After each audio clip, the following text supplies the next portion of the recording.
Egunon Euskadi, inkestek oraingo honetan ere huts egin dute. Izan ere, sondeo asko beldur ziren parte hartze eskasarekin erreferenduma baliogabetuta geldituko zenaren beldur. Beharrezkoa zen parte hartze gutxiengoa gainditu da.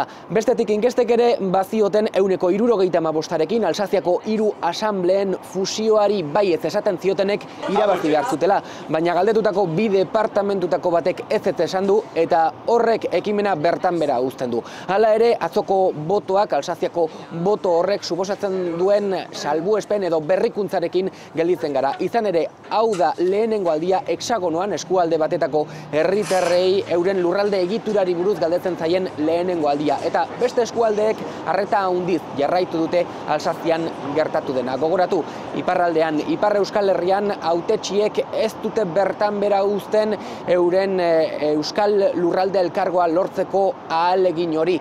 Eta atzo Alsazian gertatutakoa adi jarraitu zuten han ezezkoak irabazi duelako bai, baina kontsultaren erreferendumaren bideak ere irabazi du.